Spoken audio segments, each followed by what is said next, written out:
यह बात तो बिल्कुल सच है कि भगवान ने किसी को गरीब नहीं बनाया है। उन्होंने हर किसी को इतना दिया है कि वह अपना जीवन गुजार सके, और अगर किसी को ज़रूरत से कम भी दिया है तो भगवान उसके लिए कुछ ना कुछ ऐसी व्यवस्था कर ही देते हैं कि उसका जीवन चलता रहता है।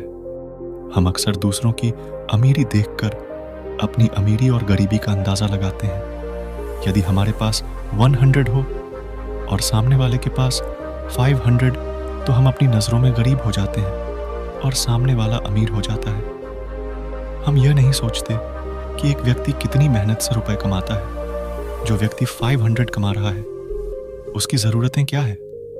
हम तो बस दूसरे की दौलत देखते हैं और अपनी राय बना लेते हैं।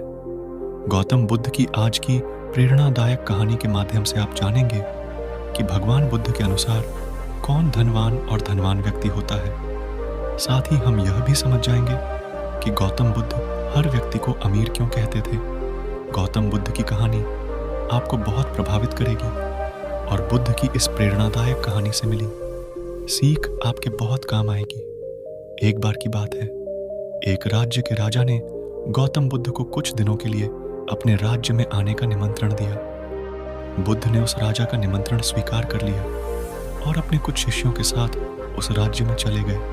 राजा ने बुद्ध से मुलाकात की और उनसे कुछ दिन वहां रहकर अपने राज्य के लोगों की समस्याओं का समाधान करने और उन्हें धार्मिक मार्ग पर चलने की शिक्षा देने का अनुरोध किया। बुद्ध ने राजा की बात मान ली और इस राज्य में 3 दिनों के लिए एक धार्मिक परिषद आयोजित करने का निर्णय लिया। गौतम बुद्ध के आगमन की खबर पूरे राज्य में फैल गई और धार्मिक सभा के पहले ही दिन बहुत से लोग आए। उसी राज्य के चौराहे पर एक भिखारी बैठा रहता था। उसे भी गौतम बुद्ध के आने की खबर थी, लेकिन वह सोचने लगा कि धर्म सभा में जाकर और यहाँ बैठकर उसे क्या मिलेगा। जैसे जैसे लोग आएंगे वे मुझे भिक्षा में कुछ ना कुछ अवश्य देंगे। पहले दिन कई लोग आए और इस भिखारी ने अच्छी खासी कमाई की।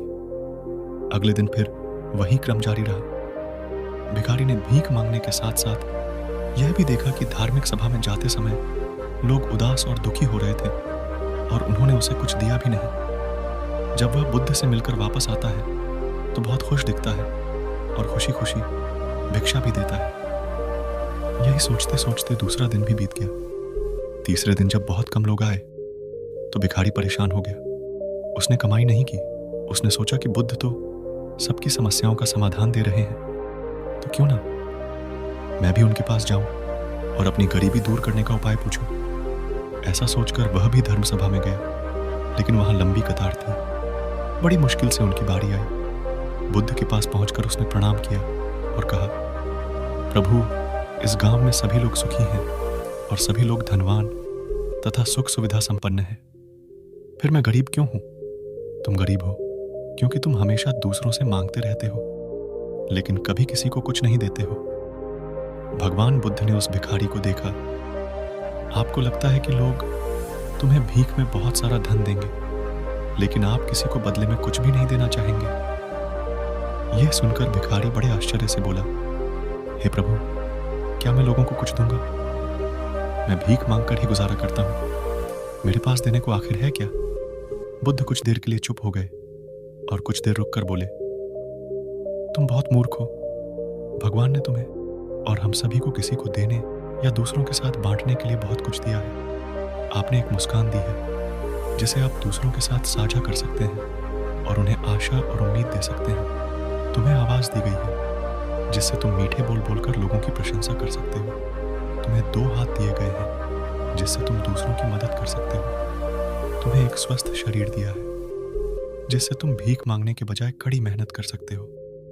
जिस व्यक्ति को भगवान ने बिना किसी कमी के यह चीजें दी हैं, वह कभी गरीब नहीं हो सकता। आप सिर्फ अपनी सोच के कारण गरीब हैं। जैसे ही आप इस सोच से बाहर निकलेंगे, आप खुद को दूसरों की तरह अमीर समझने लगेंगे और आपकी जिंदगी भी बेहतर हो जाएगी। दूसरों की खुशी देखकर अपनी तुलना दूसरों से ना करें।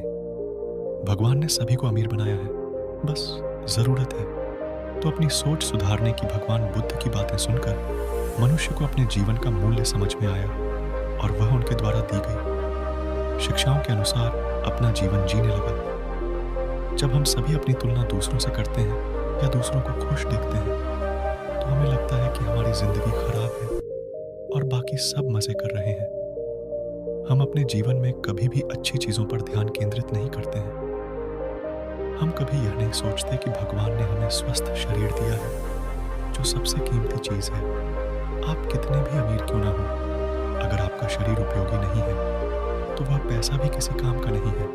और वहीं अगर आप गरीब हैं लेकिन आपका शरीर बिल्कुल स्वस्थ है तो आप अपने आप में एक अमीर व्यक्ति हैं।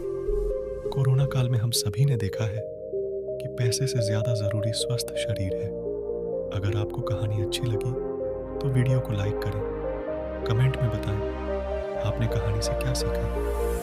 वीडियो को शेयर करें। चैनल पर नए हैं तो चैनल को सब्सक्राइब करें। धन्यवाद।